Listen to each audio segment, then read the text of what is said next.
सभी बच्चों को गुड इवनिंग। अभी एक बार 2 मिनट और वेट करेंगे। अगर कोई और बच्चे ज्वाइन करने वाले होंगे तो देखते हैं, वो ज्वाइन कर लेंगे, फिर उसके बाद हम स्टार्ट करेंगे। आपको मेरी स्क्रीन दिख रही है आप सभी को?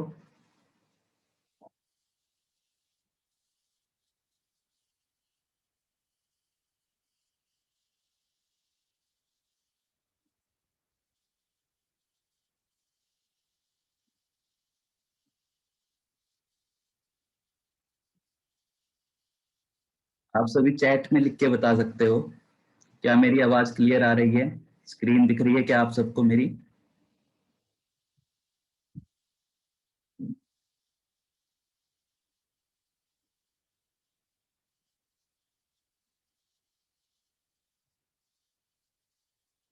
ओके।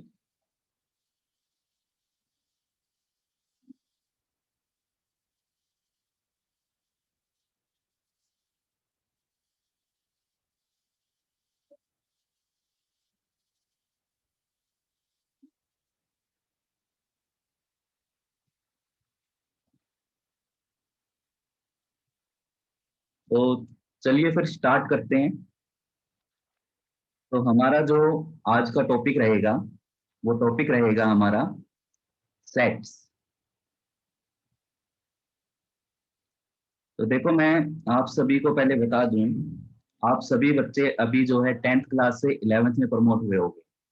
तो ये जो टॉपिक है सेट का, ये थोड़ा सा आपको एक नया टॉपिक लगेगा, एक अलग टॉपिक लगेगा।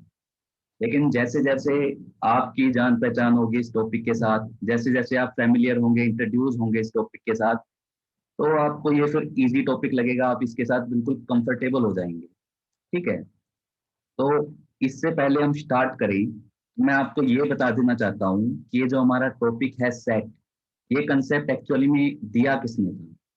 ठीक है? तो ये जो सेट का आपका कंसेप्ट था, ये हमारा कंसेप्ट दिया था जॉर्ज कैंटर ने। जॉर्ज कैंटर जो है, वो एक जर्मन मैथमेटिशियन थे। ठीक है? तो उन्होंने इन सेट के कंसेप्ट को डेवलप किया था। उन्होंने जो है ये सेट थ्योरी को डेवलप किया था। ठीक है? तो अब हम समझेंगे कि भाई सेट होते क्या हैं। ठीक है? तो सेट को समझने के लिए सबसे पहले आप आइए सेट की डेफिनेशन के ऊपर। तो सेट की मैं डेफिनेशन लिखने जा रहा हूँ। देखो, सेट की डेफिनेशन क्या होती है? सेट की डेफिनेशन होती है, set is a well defined collection of objects. तो देखो, बहुत ही छोटी सी डेफिनेशन है, एक ही लाइन की डेफिनेशन है, और मेनली इसमें जो है सिर्फ दो ही वर्ड्स हैं। ठीक है? मेनली इसमें सिर्फ दो ही वर्ड्स हैं। कौन कौन से दो वर्ड्स हैं इसमें? एक तो है इसके अंदर कलेक्शन, और दूसरा वर्ड है हमारा इसके अंदर वेल डिफाइंड।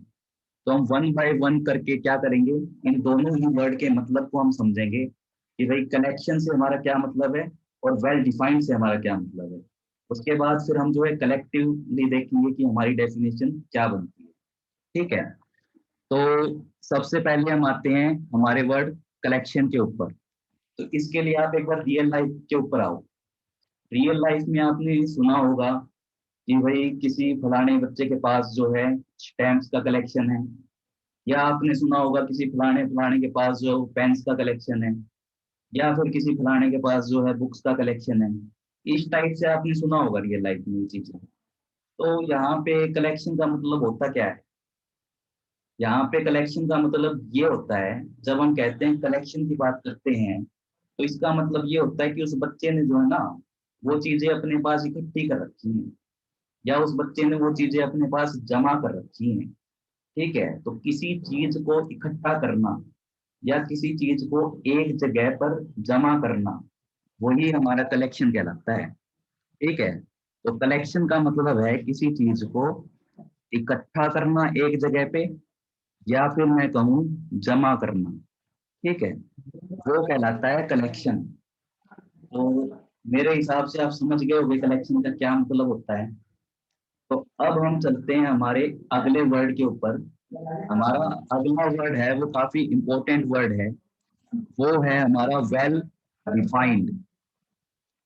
तो देखो एक बार मैं सीधे से अगर मैं बताऊं आपको वेल डिफाइंड का मतलब आसान भाषा में, तो इसका मतलब ये है, आप किसी भी कलेक्शन को वेल डिफाइंड कहोगे अगर आपको पता हो कि आपके कलेक्शन के अंदर क्या चीज है और क्या चीज नहीं है। मतलब ये चीज बिल्कुल क्लियर होना, टू बी एब्सोल्युटली क्लियर, ये हमारे कलेक्शन के अंदर कौन सी चीज तो है और कौन सी चीज नहीं है। ठीक है, तो टू बी एब्सोल्युटली क्लियर अगर हम कहें तो वही हमारा मतलब है वेल डिफाइंड का।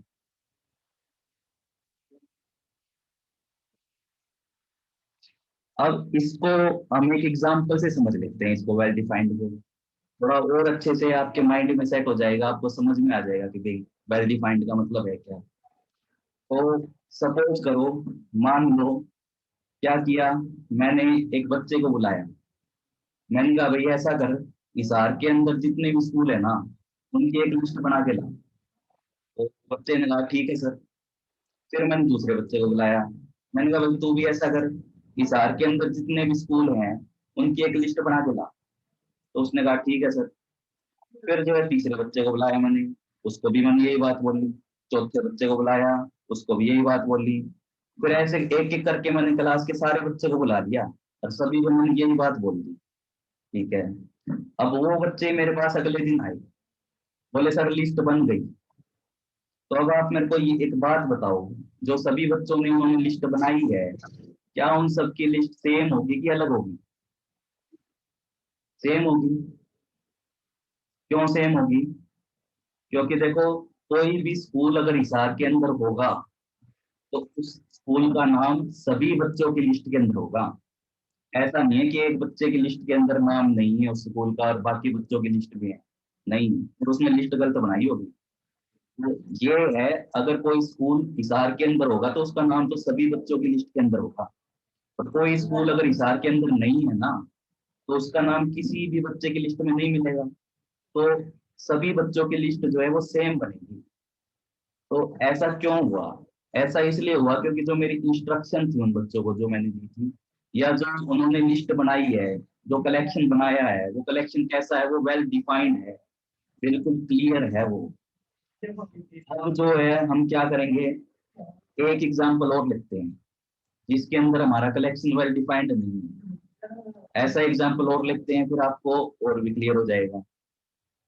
तो इस बार सपोज करो मैं एक क्लास के अंदर गया, ठीक है, मैंने उन बच्चों को कहा भैया आप ऐसा करो, आपके स्कूल के अंदर जितने जो टॉप 10 इंटेलिजेंट बच्चे हैं उनके नाम लिखो। और सभी बच्चे लिखेंगे, कोई किसी से पूछेगा नहीं, अपने हिसाब से लिखेंगे। अब सभी बच्चों ने क्या किया, एक एक लिस्ट बना ली, उसके अंदर क्या किया, उसके अंदर उन्होंने अपने हिसाब से जो स्कूल के टॉप 10 इंटेलिजेंट बच्चे थे उनके नाम लिख दिए। फिर बोले सर लिस्ट तो बन गई हमारी। तो अब आप मेरे को ये बताओ, क्या उन सभी बच्चों की लिस्ट सेम होगी कि अलग होगी? अलग होगी। क्यों अलग होगी? क्योंकि देखो, हो सकता है कोई एक बच्चा किसी बच्चे की लिस्ट में हो, जैसे मान लो आप राहुल नाम लगा लो, राहुल मान लो किसी पहले बच्चे की लिस्ट के अंदर है, मतलब उस बच्चे के हिसाब से राहुल जो है टॉप 10 इंटेलिजेंट बच्चों में आता है स्कूल के। लेकिन जब हम दूसरे बच्चे की लिस्ट देखें, क्या पता दूसरे बच्चे के अकॉर्डिंग वो बच्चा टॉप 10 के अंदर ना आता हो, तो वो अपनी लिस्ट में थोड़ी ना लिखेगा। अब तीसरे बच्चे की लिस्ट में देखें, क्या पता तीसरे बच्चे के अकॉर्डिंग तो क्या हो, वो बच्चा इंटेलिजेंट ही ना हो मान लो, तो वो क्यों लिखेगा उसका नाम अपनी लिस्ट में? ठीक है, तो यहाँ पे जितनी भी लिस्ट बनेगी वहां पे हम ये नहीं कह सकते कि सभी बच्चों की लिस्ट सेम हो। तो यहाँ पे ऐसा क्यों हुआ, क्योंकि ये जो कलेक्शन था ये वेल डिफाइंड नहीं है। ठीक है, यहाँ पे हम ये नहीं कह सकते कि भाई लिस्ट जो है, जब कोई एक बच्चा बना रहा है तो क्या बन रही है, दूसरा बच्चा बना रहा है तो क्या बन रही है। लेकिन जो पहला वाला एग्जाम्पल था, स्कूल की लिस्ट बनाने वाला एग्जाम्पल था, वो लिस्ट चाहे मैं आपको बनाने के लिए दे दूँ, चाहे मैं किसी और बच्चे को बनाने के लिए दे दूं, चाहे मैं किसी और स्कूल के बच्चे को बनाने के लिए दे दूं, किसी को भी बनाने के लिए दूंगा तो वो लिस्ट सेम ही बनेगी। ठीक है। और यहाँ पे इस केस में जब मैंने कहा कि आप अपने टॉप 10 इंटेलिजेंट बच्चों के नाम लिखो, तो इंटेलिजेंट में हमारा फिक्स थोड़ी ना है, किसी के हिसाब से कोई इंटेलिजेंट है, किसी के हिसाब से कोई इंटेलिजेंट है। ठीक है, तो वहां पे वो चीज वेल डिफाइंड नहीं है। मेरे हिसाब से आप समझ गए होंगे इस वेल डिफाइंड का मतलब क्या होता है। वो आसान भाषा में वेल डिफाइंड का मतलब यही है कि ये पता होना कि कलेक्शन के अंदर आपकी कौन सी चीज तो है और कौन सी चीज आपकी कलेक्शन से बाहर है। ठीक है, तो देखो, कोई भी कलेक्शन, अगर वो कलेक्शन आपका वेल डिफाइंड हो गया तो वो कलेक्शन आपका जो है वो सेट बन जाएगा।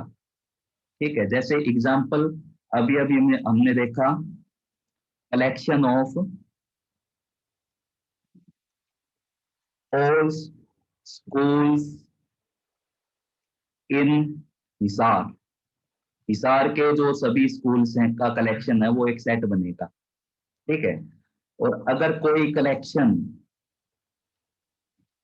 वेल डिफाइंड नहीं है, अगर उसके पास ये प्रॉपर्टी जो वेल डिफाइंड वाली प्रॉपर्टी अगर ये नहीं है ना, तो वो सिर्फ कलेक्शन बन के ही रह जाएगा, वो सेट बनेगा। ठीक है, जैसे अभी अभी हमने एग्जांपल देखा, क्या एग्जांपल देखा, कलेक्शन ऑफ और 10 इंटेलिजेंट स्टूडेंट्स। तो मेरे हिसाब से आप समझ गए वेल डिफाइंड का मतलब क्या है, सेट की डेफिनेशन क्या है। सेट की डेफिनेशन है जो कलेक्शन वेल डिफाइंड हो जाए सेट हो जाएगा, और जो कलेक्शन वेल डिफाइंड ना हो वो कलेक्शन ही रह जाएगा। ठीक है, अब मैं जो है कुछ कलेक्शंस लिखूंगा और आपसे मैं पूछूंगा कि वो सेट बनेगा कि नहीं बनेगा। तो आप जो है क्या करेंगे, अपने चैट के अंदर लिख के बताएंगे कि सेट बनेगा कि नहीं बनेगा। ठीक है, तो पहला मैं कलेक्शन लिखने जा रहा हूँ। पहला है collection of names of all months in a year. मतलब एक साल के अंदर जितने भी महीने होते हैं इनका कलेक्शन बनाना है, इनके नाम का कलेक्शन बनाना है। तो क्या ये सेट होगा? हाँ, ये सेट होगा। अच्छा, क्यों होगा, क्या क्या इस सेट के अंदर आप ये बता दो, क्या क्या नाम आएंगे। इस सेट के अंदर आएगा जनवरी, आएगा फरवरी, आएगा मार्च, आएगा अप्रैल, आएगा। ठीक है, जितने भी महीनों के नाम है सारे के सारे सेट के अंदर आएंगे, और कोई भी चीज जो महीनों के नाम नहीं है वो सेट के अंदर नहीं आएंगे। ठीक है, अब दूसरा एग्जाम्पल देखते हैं। ठीक है, हम लिखते हैं yes it is a set. ठीक है, और फिर उसके बाद दूसरे एग्जाम्पल पे आते हैं। दूसरा मैं आपसे पूछता हूं, collection of all natural numbers. एक कलेक्शन बनाना है जिसके अंदर सभी नेचुरल नंबर्स डालने हैं। ये बताओ क्या ये सेट होगा कि नहीं होगा? होगा, बिल्कुल होगा। क्यों होगा, क्या आएंगे इसके अंदर, कौन से नंबर आएंगे बताना। इसके अंदर आएंगे 1, 2, 3, 4 एंड सो ऑन। ठीक है, तो हमें पता है कि जो भी नंबर नेचुरल है वो तो इसके अंदर आएगा, और कोई भी नंबर जो कि नेचुरल नंबर के अंदर नहीं आता वो इस सेट के अंदर नहीं आएगा। ठीक है, तो अब जो है तीसरे एग्जाम्पल के ऊपर आते हैं। अब मैं लिखता हूं collection of all difficult problems in maths. हाँ बच्चों बताओ, क्या ये सेट बनेगा, ये कलेक्शन? नहीं बनेगा। क्यों नहीं बनेगा? क्योंकि हो सकता है किसी एक बच्चे के अकॉर्डिंग जो है कोई प्रॉब्लम डिफिकल्ट हो, तो वो तो अपने कलेक्शन के अंदर डाल लेगा उसको। लेकिन किसी दूसरे बच्चे के अकॉर्डिंग वो प्रॉब्लम मान लो डिफिकल्ट ना हो, उसको इजी लगती है, तो वो अपने कलेक्शन के अंदर थोड़ी डाल लेगा उसको। ठीक है, तो ये सेट नहीं होगा। No, this is not a set.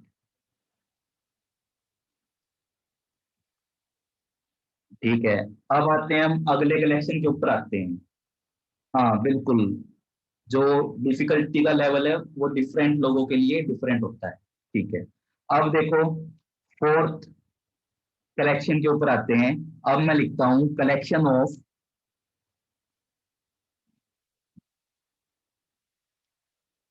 All divisors of 10।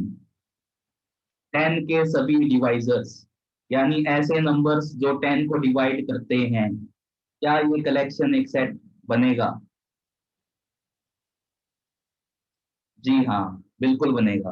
एक बार मुझे ये और बता दो कि इसके अंदर जो है कौन कौन से नंबर आएंगे या क्या क्या आएगा इसके अंदर, इस कलेक्शन के अंदर कौन से नंबर जो है इस कलेक्शन के अंदर आएंगे वो बता दो। सेट तो बिल्कुल बनेगा जी। हाँ, 2 आएगा, 5 आएगा, और 1 आएगा क्या? 1 10 को डिवाइड करता है क्या? ठीक है, 1 भी लिख दिया। क्या 10 आएगा क्या इसके अंदर? 10 10 को डिवाइड करता है क्या? हाँ बिल्कुल, इसके अंदर आएगा 1 2 5 एंड 10। ठीक है, ये 4 नंबर्स आएंगे इसके अंदर, और ये जो है आपका कलेक्शन जो है सेट बनेगा। अब एक लास्ट एग्जांपल के ऊपर और आ जाओ। इसके अंदर मैं लिखता हूं collection of all corrupt leaders in the world.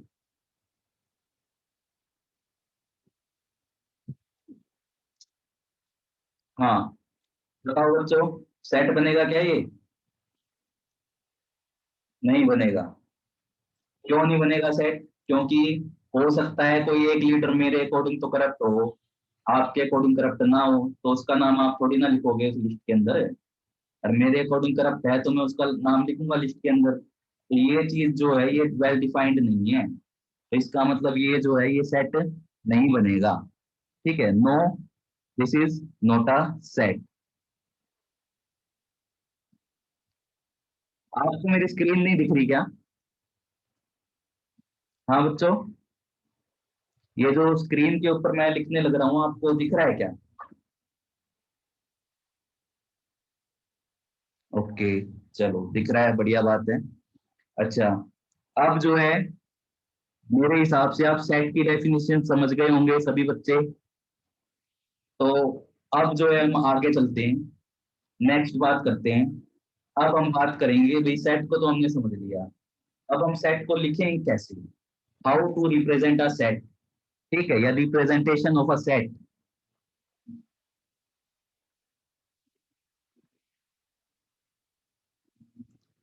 ठीक है, एक सेट को रिप्रेजेंट कैसे करें, कैसे हम किसी एक सेट को लिखें, इसके ऊपर आप आ जाओ। तो बेसिकली इसमें क्या है, इसमें कुछ रूल्स हैं, कुछ नियम हैं एक सेट को लिखने के। तो पहले नियम हमें पता होने चाहिए, तभी हम जो है लिखना सीख पाएंगे कि एक सेट को कैसे लिखा जाए। ठीक है, तो ये कुछ रूल्स हैं, ध्यान से देखेंगे सभी बच्चे क्या रूल्स हैं ये। तो देखो, पहला रूल मैं बता रहा हूँ आपको। पहला जो रूल है हमारा वो ये है, जब भी आप किसी सेट का नाम दोगे, जब भी आप किसी सेट को डिनोट करोगे, किसी वर्ड से डिनोट करोगे, किसी अल्फाबेट से डिनोट करोगे, ठीक है, तो वो जो आपका अल्फाबेट होना चाहिए ना, वो आपका अल्फाबेट कैपिटल होना चाहिए हमेशा। ठीक है, denoted by capital letters. Capital letters कह लो चाहे अल्फाबेट्स कह लो।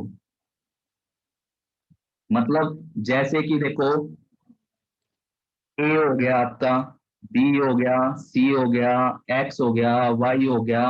मतलब ये जो कैपिटल आपके अल्फाबेट्स या कैपिटल लेटर्स है ना, इनसे हम डिनोट करेंगे, इनसे हम नाम देंगे सेट का। ठीक है, हम स्मॉल लेटर्स यूज नहीं करेंगे। ठीक है, मेन बात ये है। अब दूसरे आओ, सेकंड पे आओ। सेकंड रूल सुनो सभी।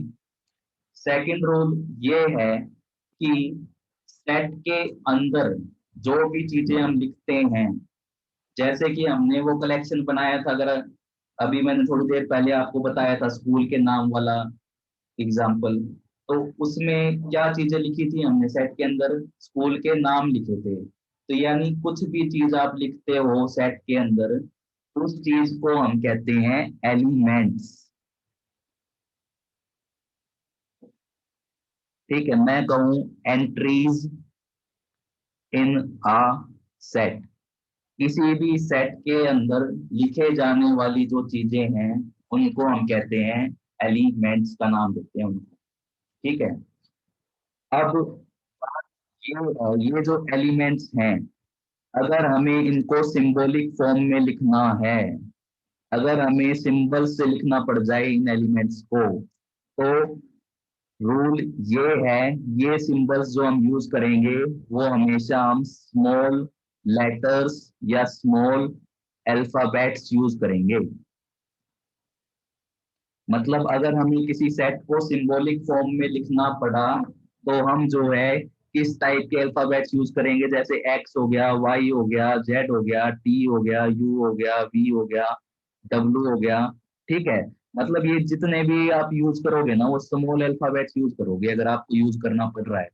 नहीं करना पड़ रहा कोई बात नहीं, जहाँ जैसे जहाँ पे नंबर लिखने वहां नंबर लिख दो। लेकिन जब आपको सिंबल्स यूज करने की बारी आएगी तो स्मॉल सिंबल्स यूज करो। ठीक है, अब तीसरी बात के ऊपर आओ। तीसरी बात क्या है? तीसरी बात ये है, ये आपने जितने भी एलिमेंट्स लिखे हैं किसी सेट में, तो हम जो है क्या करते हैं, इन सभी एलिमेंट्स को करली ब्रैकेट्स के अंदर लिखते हैं। देखो, इस टाइप के जो ब्रैकेट्स हैं, ये जो मैंने अभी बनाए हैं, इनको हम कहते हैं करली ब्रैकेट्स। ठीक है, और या कभी कभी जो है इनको हम जो है ब्रेसिस भी कह देते हैं। तो ब्रेसिस या करली ब्रैकेट्स का हम यूज करते हैं ये दिखाने के लिए कि हमारा जो सेट है वो कहाँ से शुरू हो रहा है।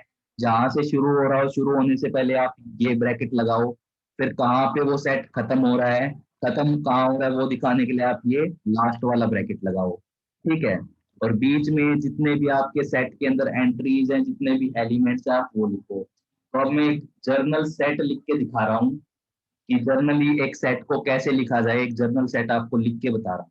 ठीक है, तो जर्नल में एक सेट लिखता हूँ, इसको मैंने डिनोट किया इस सेट को एस से। ठीक है, फिर मैंने देखो करली ब्रैकेट लगाया ये बताने के लिए कि मेरा सेट जो है स्टार्ट होने लग रहा है। फिर जो है मैंने क्या किया, मैंने अपनी एंट्रीज लिखी सेट की, मान लो सिंबॉलिक फॉर्म में लिखनी है। तो देखो मैं जो है क्या कर रहा हूँ, मैं जो है स्मॉल लेटर्स का यूज कर रहा हूँ। फिर मैंने लास्ट में जो है ब्रैकेट को क्लोज कर दिया। तो अब ये देखो, यहाँ पे देखो सभी रूल्स फॉलो हो रहे हैं आपके। ये देखो सेट का नाम देना था, तब तो मैंने जो है कैपिटल अल्फाबेट यूज किया। सेट के अंदर की एंट्रीज लिखनी थी, तब तो मैंने क्या किया, मैंने जो है स्मॉल लेटर्स यूज किए। और फिर मैंने ये दिखाने के लिए मेरा सेट कहाँ से स्टार्ट हो रहा है और कहाँ से खत्म हो रहा है, मैंने क्या यूज किया, मैंने करली ब्रैकेट्स या करली ब्रेसेस को यूज किया है। ठीक है, समझ गए आप सेट कैसे लिखते हैं? आई होप क्लियर है सभी को। तो अब जो है एक बात आप बहुत ही ध्यान से सुनेंगे, बहुत ही इंपॉर्टेंट ये बात मैं आपको बताने जा रहा हूँ। तो इसका यूज जो है हम काफी बार करेंगे और हमें ध्यान होनी चाहिए बात, जब भी हम सेट का जो टॉपिक पढ़ते हैं ना, तो ये बात हम हमेशा ध्यान में रखते हैं कि एलिमेंट्स जो होते हैं किसी सेट के अंदर वो रिपीट नहीं करते हम। ठीक है, elements in a set are not repeated. ठीक है, एलिमेंट्स का जो है रिपीटिशन नहीं होता सेट में। एलिमेंट्स सेपरेट एलिमेंट्स होंगे सेट में, कोई एलिमेंट रिपीट नहीं होगा एक से ज्यादा बार किसी भी सेट में। तो कहने का मतलब मेरा ये है, अगर ये सेट लिखा हुआ है मैंने 1 2 3 1 5, ठीक है, एक सेट में और लिख रहा हूँ, एक सेट मैंने और लिखा 1 2 3 5। तो मैं आपको ये बात कहने लग रहा हूँ कि ये वाला सेट जो मैंने लिखा है, ये वाला सेट जो मैंने लिखा है, मेरे लिए दोनों ही सेट सेम है। मेरे लिए इन सेट में कोई डिफरेंस नहीं है। हो सकता है आपको जो है ये वन एक्स्ट्रा दिख रहा हो सेट के अंदर, लेकिन मेरे लिए इस वन का कोई मतलब नहीं है, क्योंकि सेट के अंदर जो है ना, हम एलिमेंट्स को रिपीट नहीं करते। ठीक है, आपको मैं एक एनालॉजी दे रहा हूँ, मैं आपको ये एनालॉजी जो है आपने छोटी क्लासों में देखी होगी, कि देखो क्या होता था कि हम कहीं पे लिखते थे 5/10, ठीक है, हम कहीं पे लिखते थे 3/6, या फिर हम लिखते थे 1/2। तीनों का मतलब सेम होता था कि नहीं होता था? सेम होता था ना, क्योंकि तीनों ही किसके इक्वल हैं? तीनों ही 1/2 के इक्वल हैं, है ना? तो तीनों का मतलब हमारे लिए सेम होता था। यहाँ पे चाहे फॉर्म हमने अलग लिख दी हो, पर मतलब हमारे लिए तीनों का ही सेम है, तीनों की ही वैल्यू 1/2 है। ठीक है, तो यही बात मैं आपको यहाँ पे कहने लग रहा हूँ। जैसे मान लो मैंने एक सेट लिखा, और ये बताओ इनमें से सिंपलेस्ट फॉर्म कौन सी है? इस रैशनल नंबर की सिंपलेस्ट फॉर्म ये है 1/2। ठीक है, तो हाँ बिल्कुल इक्वल लगा सकते हैं इनके बीच में, क्योंकि तीनों ही जो है सेम। अब जो है सबसे सिंपलेस्ट वैल्यू या सबसे सिंपलेस्ट फॉर्म इस नंबर की कौन सी है? ये है 1/2। ठीक है, अब जो है मैं यहाँ पे सेट लिखता हूँ। जैसे मान लो एक सेट मैंने ये लिख दिया 1 1 1 1 1 0 0 ठीक है, एक और मैंने सेट लिखा, मैंने लिखा 1 0 1 0 0 1 ठीक है, और एक और मैंने सेट लिखा, ये लिखा मैंने 0 1। तो मैं आपको ये कहने लग रहा हूँ, मेरे लिए ये तीनों ही सेट बराबर हैं। मेरे लिए कोई भी सेट इन तीनों में से बड़ा या छोटा नहीं है। ये तीनों ही सेट मेरे लिए बराबर हैं, क्योंकि हम जो है सेट के अंदर एलिमेंट रिपीट नहीं करते। ठीक है, और सबसे सिंपलेस्ट फॉर्म कौन सी है सेट की? सबसे सिंपलेस्ट फॉर्म ये वाली है सेट की। जैसे हमने यहाँ पे सिंपलेस्ट फॉर्म की बात की थी, तो 1/2 सबसे सिंपलेस्ट फॉर्म थी इस नंबर की। तो ऐसे ही मैं आपको ये कहने लग रहा हूँ कि सेट की जो है सबसे सिंपलेस्ट फॉर्म कौन सी है? वो है आपकी 0 1। ये सबसे सिंपलेस्ट फॉर्म है। ठीक है, सबसे सिंपलेस्ट फॉर्म वो होती है जिसके अंदर जो भी आपके एलिमेंट्स रिपीट हो रहे थे, आप रिमूव कर देते हो। ठीक है, आपको हटाने होते हैं जो एलिमेंट्स रिपीट हो रहे होते हैं, तब आपको मिलती है सबसे सिंपलेस्ट फॉर्म किसी सेट। ठीक है, आई होप सभी को क्लियर है ये बात। क्या क्या रूल है ये रूल है कि सेट के अंदर एलिमेंट्स रिपीट नहीं होंगे किसी भी हाल में। समझ गए? चलो, अब जो है एक लास्ट बात आपको और बता रहा हूँ, इसके बाद हम इस डेमो को फिनिश करेंगे। ठीक है, एक लास्ट बात बता रहा हूँ, इसको आप बहुत ही ध्यान से सुनेंगे। हम इस टॉपिक को डिस्कस कर रहे हैं। देखो क्या चीज है ये, एक सिंबल के बारे में बता रहा हूँ मैं आपको। ये सिंबल है हमारा एप्साइलन। ठीक है, इस टाइप से दिखता है ये सिंबल, और इसका नाम जो हम देते हैं ना, इसका नाम होता है एप्साइलन। और ये जो है ये एक ग्रीक अल्फाबेट है।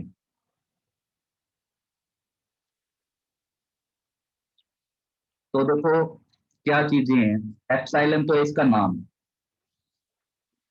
ठीक है, ये तो है इसका नाम। और ग्रीक अल्फाबेट मैंने लिखा है, तो ग्रीक अल्फाबेट से क्या मतलब?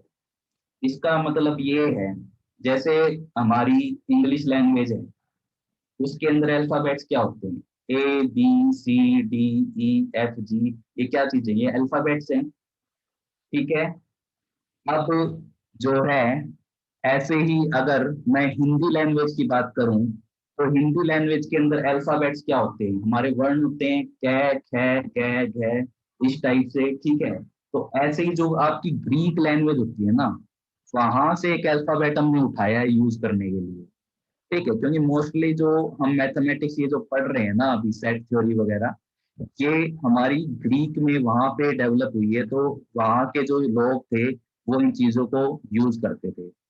अब बात आती है कि इस चीज को मैं सेट थ्योरी के अंदर कहाँ पे यूज करूंगा, कैसे यूज करूंगा, ये बात आती है। ठीक है, तो सेट थ्योरी के अंदर देखो, ये तो इसका लिटरल मीनिंग है, ये तो इसका जर्नल मीनिंग है कि एप्सिलॉन इसका जो है नाम है और ग्रीक का ये अल्फाबेट है।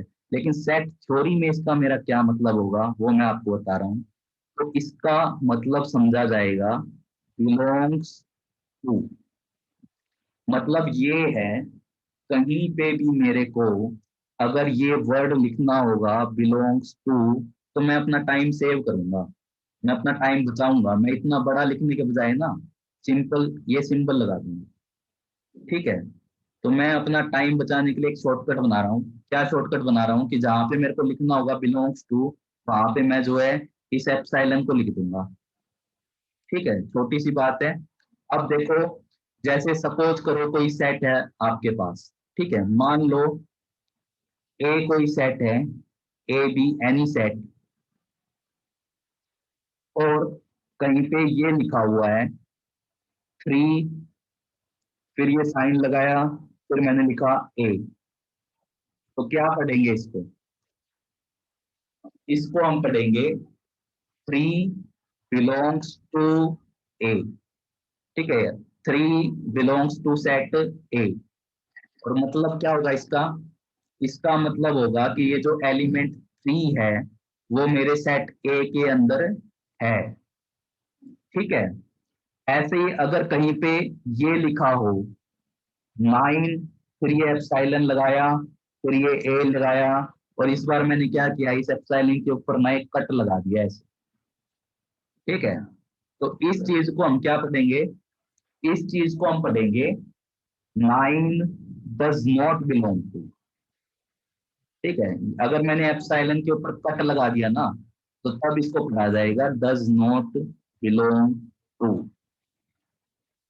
ठीक है, एप्सिलॉन का मतलब था बिलोंग्स टू, और इसके ऊपर अगर मैंने कट लगा दिया तो इसका मतलब अब पढ़ा जाएगा डज नॉट बिलोंग। तो इस पूरी स्टेटमेंट को अगर मैं पढ़ के बताऊं तो ये लिखी हुई है, element 9 does not belong to set A. और मतलब क्या है इसका? इसका मतलब है कि ये जो एलिमेंट 9 है ये हमारे सेट के अंदर नहीं है। ठीक है, तो ये छोटी सी बात थी बिल्कुल। अब देखो, मैं आपसे कुछ क्वेश्चंस पूछ रहा हूँ, आप चैट के अंदर लिख के बताएंगे उनके आंसर्स। यहाँ पे देखो, पहले तो मैंने एक सेट को डिफाइन कर दिया। ठीक है, मैंने सेट को डिफाइन किया, की वर्ड से मैंने डिफाइन किया है। यहाँ पे एक सेट लिखा, जिसके अंदर मैंने लिखा 1, 3 लिखा, 9 लिखा, 16 लिखा, 24 लिखा, मैंने 38 लिखा। ठीक है, ये कुछ चीजें मैंने इस सेट के अंदर लिख दी। अब मैं आपसे जो है कुछ क्वेश्चंस, कुछ फिल इन द ब्लैंक्स लिख रहा हूं मैं। पहला मैंने लिखा है 3-P। ठीक है, दूसरा मैंने लिखा है 7-P। थर्ड मैंने लिखा है 24-P। फोर्थ मैंने लिखा है 57-P। ठीक है, अब आप ये बताओ, यहाँ पे मैं बीच में बिलोंग्स टू का साइन लगाऊं या डज नॉट बिलोंग्स टू का साइन लगाऊं? बताओ एक बार चैट में लिख के। बिलोंग्स टू, बिल्कुल, क्योंकि 3 जो है मेरा इस सेट के अंदर है, तो यहाँ पे क्या साइन आएगा? Belongs to. 3 belongs to P. ठीक है, नेक्स्ट सेकंड में बताओ, बिलोंग्स टू लगाऊं कि डज नॉट बिलोंग्स टू लगाऊं? कौन सा साइन लगाऊंगा सेकंड वाले में? Not belongs to. ठीक है, क्यों? क्योंकि 7 मेरा जो है इस सेट का एलिमेंट नहीं है, तो मैं एप्सिलॉन लगाऊंगा और यहाँ पे एक मार दूंगा काटा।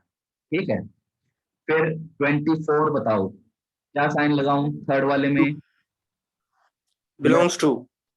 बिल्कुल, बिलोंग्स टू लगाएंगे, क्योंकि 24 जो है मेरा सेट के अंदर है। ठीक है, 57 क्या साइन लगाऊं यहाँ पे?